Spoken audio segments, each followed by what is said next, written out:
एका बाजूला एक धडाकेबाज अधिकारी, दुसऱ्या बाजूला एक कमालीचा पोलीस अधिकारी. दोघांची फॅन फॉलोइंग तशी प्रचंड.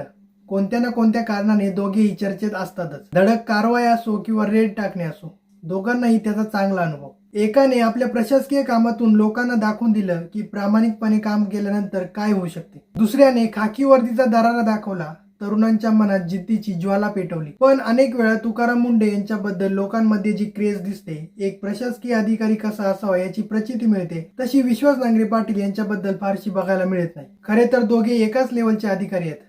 एकाकडे कायदा सुव्यवस्था राखण्याची जबाबदारी आहे, तर दुसऱ्याकडे प्रशासन चालवण्याची जबाबदारी. विश्वास नांगरे पाटील यांनीही अनेक कारवाया करून बेकायदेशीर गोष्टींना चाप लावला, पण सध्या त्यांच्यावर सुद्धा टीकेची जोड उठते.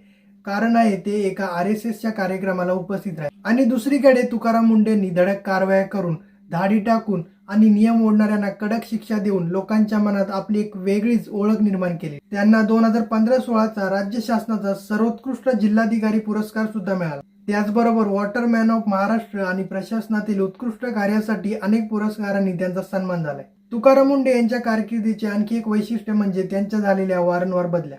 कठोर निर्णय, नियमांचे काटेकोर पालन आणि भ्रष्टाचाराविरुद्ध झालेल्या कारवाईमुळे अनेक वेळा त्यांच्या बदल्या झाल्या. 2 दशकांच्या सेवेत त्यांना 2 डझनहून अधिक बदल्यांचा सामना करावा लागला. मात्र प्रत्येक वेळी त्यांनी प्रशासनातील शिस्त आणि पारदर्शकतेसाठी काम सुरूच ठेवले. त्यांच्या याच कामामुळे अनेक वेळा राजकीय लोकांना ते खटकतात आणि वारंवार बदल्या सुद्धा याच कारणामुळे होतात. विश्वास नांगरे पाटील यांचाही जीवन प्रवास हा प्रेरणादायी आहे. त्यांनी लिहिलेल्या पुस्तकांमधून आपल्याला वाचायला मिळतेच, पण याच वेळी ते एक चालक अधिकारी सुद्धा आहेत. राजकीय लोकांसोबत चांगले संबंध ठेवून काम करण्याची टेक्निक त्यांच्याकडे आहे. राजकीय लोकांना हर्ट न करता आपले काम करण्याची त्यांची ही सवय, पण कदाचित त्यांची ही सवय सामान्य लोकांना आवडत नाही. या कारणामुळे त्यांच्यावर अनेक वेळा टीकेची जोड सुद्धा झालेली आहे. आणि त्यामुळेच की काय, जेव्हा तुकाराम मुंढे सोबत त्यांची तुलना होते, तेव्हा लोक तुकाराम मुंढे यांचीच निवड करतात.